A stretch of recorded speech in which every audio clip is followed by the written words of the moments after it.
행정통합 얘기 한번 해보겠습니다. 요즘 이게 소관 상임위는 국회 행안위니까요. 행안위부터 넘었습니다. 네. 그래서 행정통합 특별법안 곧 법사위에 상정될 것 같은데 분위기나 속도로 봐서는 정말 신속하게 통과될 가능성이 있어 보입니다. 그래서 정부 여당은 이달 내 법안의 본회의 처리까지 마무리해서 6.3 지방선거 전에 통합 미루고 7월 1일 통합특별시 출범까지 완수하겠다. 이렇게 계획을 내놓고 있는데 일단 그 자세한 내용을 떠나서 이런 진행하고 있는 이 속도전에 대해서는 어떻게 보시는지 강수영 변호사 말씀 주시죠. 네, 이게 대구 경북 통합이라는 것만 떼서 생각해야 되는 것이 아니라 지방 정부의 운영을 전체적으로 판을 지금 새로 짜고 있기 때문에 이정 정부가 이른바 이제 3특 5극 3특 이 체제 안에서 전국을 동시에 이제 통합을 하려고 하잖아요, 지방 정부들을. 근데 이 상황에서 지역에 뭐 특수성들이 있겠지만 이 흐름 속에서 같이 가지 않으면, 그리고 소위 말해서 정부가 밀어줄 때, 중앙 정부가 밀어줄 때 하지 않으면 이거 언제 할 수 있겠느냐. 과거 윤석열 정권 때 홍준표 시장과 이철호 도지사가 주가 돼가지고 추진했을 때 그 그림을 생각해 보면 동떨어져서 하는 느낌이 든단 말이죠. 근데 그랬을 때도 내부에서 의견 합치가 안 돼가지고 우당탕탕 하다가 뭐 누구 대선돼서 나간다 그러고 이러면서 다 흐지부지 돼버렸잖아요. 근데 그런 모양이 계속 반복될 수 있다는 겁니다. 물론 주민들의 의사를 청취하는 것도 중요하고 민의를 모으는 거 굉장히 중요한데 어떤 정치적 이벤트, 지금 지방선거라는 이벤트가 있습니다. 그리고 정부가 파격적인 재정 지원을 해준다는 이벤트가 또 걸려 있어요. 이런 변수들이 개입돼야만이 이견들이 정리되는 촉매제가 될 수 있거든요. 그런데 이런 변수들이 계속 있는 게 아닙니다. 한시적으로 지금 있다가 없어질 변수들이에요. 그러면 지금 하지 않으면 안 된다는 절박함을 대구 경북에 있는 모든 정치인들이 절감하고 가야 된다. 주민들의 반대 의견들이 있는 부분이 당연히 있을 수밖에 없어요. 근데 그런 부분들은 필연적인 거라고 인식하고 목숨을 걸고 조정해야 한다는 생각을 가져야 되는 겁니다. 근데 지금 속도에 대해서는 글쎄요, 다른 속도로 해가지고는 영영 못한다? 저는 그렇게 인식하는 것이 바람직하다고 봐요. 네. 박재 실장님 어떻게 보십니까? 우선 통합을 해놓고 후 보완을 하자는 주장이 지금 우세하다. 그걸 좀 말씀드리고 싶네요. 그리고 하나는 통합하는 쪽에 20조 원을 주겠다는 부분을 제가 보기에는 굉장히 좀 주목할 부분이 있다는 생각이 들어요. 그것을 20조를 다 준다 안 준다에 떠났어. 조금 제가 솔직히 말씀드리자면 민주당 계열의 정부가 들어섰을 때는 자기들을 지지하는 지지 세력 지역에 과감한 투자, 좀 정치적으로 어렵게 얘기한다면 좀 불균형한 국가적인 자원 배분이 있어요. 일일이 다 말씀드리기는 어렵지만. 그런데 TK가 집권했을 때의 그 정치 세력은 예를 들면 국민의힘이나 이쪽은 TK가 대구 경북인데 대구 경북에 국가적 자본을 불균형이라 할 정도로 많이 투여하느냐 하면은 그렇지 않아요. 훨씬 더 약해요. 그래서 저는 이번에도 이재명 정권이 20조를 준다고 했을 때는 아마 저거 할 것이다. 대구 경북이 저기에 좀 뛰들지 않으면 너건 안 했지 않느냐 하고 내팽개치고 굉장히 뭐 쉽게 말해서 호남, 광주, 전남 통합, 그리고 충청도 통합 이런 데 대해서 자원을 굉장히 좀 거칠게 표현하면 때려 부을 것이다는 그런 생각을 좀 해요. 그러니까 그런 부분에서 우리가 좀 경계해 대구 TK로서는 처한 상황이 녹록지 않다. 그래서 이 통합의 부분에 이만한 부분이 있다는 것을 말씀드리고 싶고요. 뭐 비근한 예로 지금 부산 해수부 그리고 전라도에서는 거의 뭐 반도체 기지를 가져가겠다 이런 얘기까지 나오고 있지 않습니까?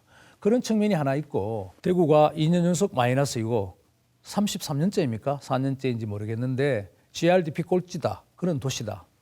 이 부분은 좀 심각한 거죠.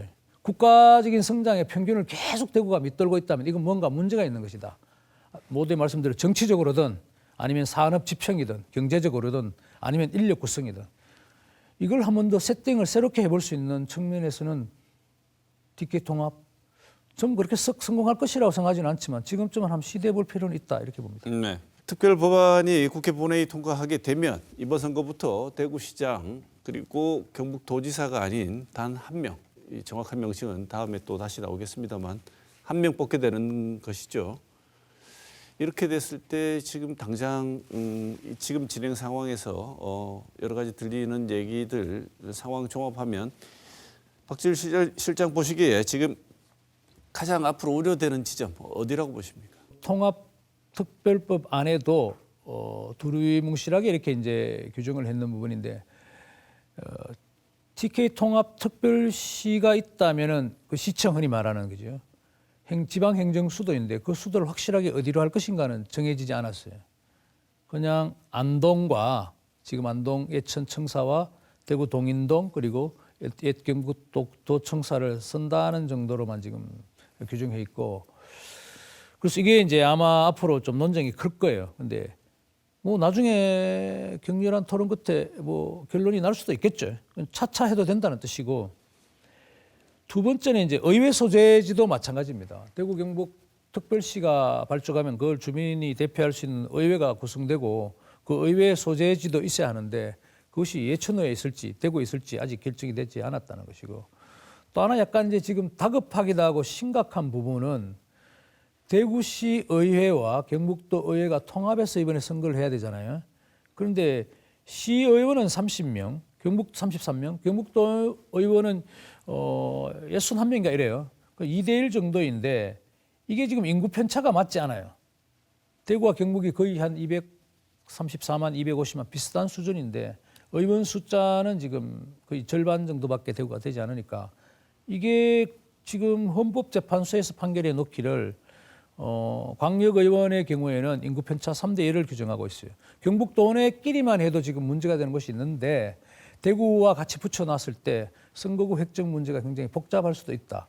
이건 지금 이번에 선거 곧 다가오는데 어떻게 해야 될지 가장 다급한 사항이 아닌가 이렇게 보여집니다. 그리고 뭐 지금 이대로 가면은 어쨌든 대구 광역시가 없어지는 것이고 광역시의 정체성과 대구라는 도시의 어떤 전통성을 좀 상실할 수 있는 부분이 있는데 이 사안을 앞으로 뭐 대구 특례시랄까 어정쩡한 어떤 행정 바운더리를 어떻게 설정해 줄지 아니면 이제 과감하게 그러면 대구라는 개념을 벗어버리고 정말 대구 경북이라는 광역특별시의 어떤 정체성을 따르고 그리고 그에 대한 어떤 이점을 좀 추구하면서 과거의 대구 광역시라는 어떤 바운더리를 우리가 모두 포기하는 것이 맞을지 이 부분은 앞으로 좀 논쟁이 될 것 같습니다. 네. 그 선거구 획정 문제나 광역단체장이 하나로 되는 거나 이런 문제들은 사실 시민들의 관심사라기보다는 정치인들의 관심사에 더 가깝죠. 이해관계도 정치적 이해관계에 더 가깝고요. 그래서 그런 부분들은 시민들의 관심을 크게 못 끌 것 같긴 한데 중요한 문제임에도 불구하고 근데 더 중요한 거는 도대체 통합을 해서 뭐가 달라지는 거냐라는 그 효용감을 아직도 시민들과 도민들이 잘 모른다는 겁니다. 예, 그게 홍보가 제대로 되지 않으면 실제로 통합이 된다고 하더라도 통합되고 나서 여러 가지 지방 정부들이 주도해가지고 새로운 정책을 내거나 새로운 재정 권한이나 이런 거를 가지고 펼칠 때에 모든 개혁, 이것도 개혁이라고 봐야 되겠죠. 지방 정부 개혁. 지방 정부 개혁에 대한 순응도가 낮아지면 돈은 많이 부었는데 효과가 떨어질 수 있고요. 근데 이게 더 심각한 문제는 다른 지역에서는 더 잘할 수 있다는 겁니다. 우리보다. 우리 지역에서는 이렇게 잘 몰라서 잘 알려지지 않아서 정치인들이 그냥 올바르게 행동하지 못해서 뒤처지는데 다른 지역은 대전 충남이나 호남이나 여기는 통합해가지고 여차저차해서 잘 가더라 이러면 한 그래도 우리가 다 꼴찌인데 더 나락으로 내려갈 수 있다는 거예요. 그거에 대한 절박한 두려움 그리고 이제 정치인들도 지금은 하나 당파성에 매몰되어 있는 게 하나 있어요. 이건 아프게 얘기할 수밖에 없는데 이재명 정부가 주도하는 거에 우리가 도와줄 수 없다. 우리가 할 때는 괜찮은데 이재명 정부가 할 때는 그걸 도와줘 버리면은 민주당 정권에 연장되는데 도움 주는 거기 때문에 우리가 하면 안 돼. 이런 정서가 실제로 있어요. 정치인들 사이에. 아니, 부산도 뭐 예외가 아닙니다. 해수부 이전 그렇게 염원한다고 해놓고 막상 이재명 정부가 밀어붙이니까 그걸 또 막 이상한 걸 핑계를 대면서 반대하는 듯한 목소리를 막 내요. 그러니까 이 당파성에 매몰이 되다 보니까 되는 게 없는 겁니다. 근데 그 피해는 고스란히 시민들과 도민들에게 돌아가거든요. 정치인들 자기 이해관계에는 당파성에 매몰되는 게 기득권을 지키기 좋겠습니다만 시민들에게 도움이 되지 않는다는 측면에서 저는 정말 더 아프게 경고를 하자면 이번에 행정통합에 대해서 제대로 해내지 못하면 대구 경북에서 현재 지금 정치인으로서 생활하고 있고 더 큰 정치를 하고자 꿈꾸고 있는 사람들은 미래가 없습니다. 이거 제대로 하지 못하면 모든 게 끝이다. 저는 그렇게 말씀드립니다. 네. 두 조직이 통합이 되게 됐을 때 인사 문제, 조직 통합 문제, 그다음에 지방 권한 이양을 어느 선에서 할 건가 이런 것들 정말 조정해야 될 일들이 많은데 이런 행정통합 핵심 사안이 제대로 작동할 수 있을까 이런 우려들이 많습니다. 이런 부분에 대해서 좀 더 집중을 하고 논의가 필요하다. 그리고 이런 논의가 더 확장되어야지만 통합을 해서 우리가 얻어낼 수 있는 시너지가 있을 것이다. 생각되는 지점이 어디인지 두 분 말씀 듣고 오늘 시간 마무리해야 될 것 같습니다. 네. 총론적으로 방금 말씀하신 문제에 대해 해답은요. 결국 우리 대구 경북만 하는 게 아니기 때문에 다른 지역에서 어떻게 해가는지도 통일적으로 고려해야 될 문제고 그렇다면 중앙정부의 조정과 중재가 필요한 거예요. 이 부분을 떼놓고 뭐 우리가 돈 줄 테니까 각자 알아서 하세요 이런 식으로 방임해서는 안 되는 겁니다. 중앙정부도. 그렇다면 5국 3특의 추진을 하는 그 주체들은 중앙정부와 함께 모여야 되는 겁니다. 모여가지고 동일한 문제가 발생할 수 있거든요. 지역 소외 문제도 동일하게 발생할 수 있고 실질적으로 권한이 많이 올 줄 알았는데 별로 안 올 것 같다. 기재부가 반대하는 것 같다. 이런 우려들이 있단 말이에요. 그건 근데 대구 경북만의 문제가 아니잖아요. 그러니까 함께 모여서 중지를 모아서 해결해야 된다. 그렇기 때문에 지역에 있는 정치인들도 서울로 자꾸 가야 돼요. 서울로 가고 국회 앞에서든 정부 앞에서든 변수를 만들어내야 됩니다. 그런데 움직이지 않아 보여요. 제가 보기엔 우리 지역의 정치인들이 지역에서의 활동에만 매몰되어 있는 것 같고 중앙정부 활동이나 중앙정치에 대해서 그냥 당에서 해주는 대로 따라간다는 식으로 수동적인 모습만 보이고 있어요. 그래서 지금부터는 그러한 모습으로는 이 중차대한 과제를 해결할 수 없다는 절박함을 가지시길 바라겠습니다. 여당의 정치적 의도에 우리가 몸을 실어줄 수 없다. 이걸 그래서 반대한다.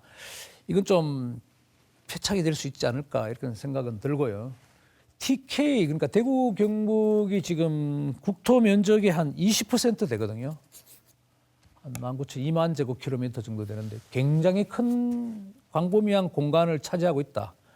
뭐 유럽의 거의 한 아주 소국 이상의 그 규모와 영토를 갖고 있는데 이 정도면 우리가 한번 좀 국가 단위 차원에서 이거를 자원 배분이든 산업 배치든 인력의 어떤 유도든 여러 가지를 좀 할 수 있지 않을까. 예를 들면 뭐 경북 북부는 어떻게 특히 제가 좀 생각하는 것은 대구를 중심으로 한 대구 메트로폴리탄을 어떻게 좀 구축할 것인가. 주변 경산이나 성주, 뭐 구미를 좀 이렇게 포함시켜서 그런 것도 아마 통합시장이 좀 생각할 수 있을 것 같고 좀 더 크게는 또 대구와 뭐 동해안 벨트를 만들면서 동해안과 대구의 어떤 관계, 경북 내륙과의 관계 이런 것들을 좀 거대하게 좀 생각해 볼 수 있는 그런 계기는 되지 않을까. 그 점에서는 좀 한번 시도해 볼 만하다 이렇게 보고 있습니다. 네, 오늘 월간 정치 윤석열 내란 재판 1심 선고 그리고 행정통합 여러 이슈를 주제로 두 분 모시고 토론해보았습니다. 박재일 영남일보 논설실장,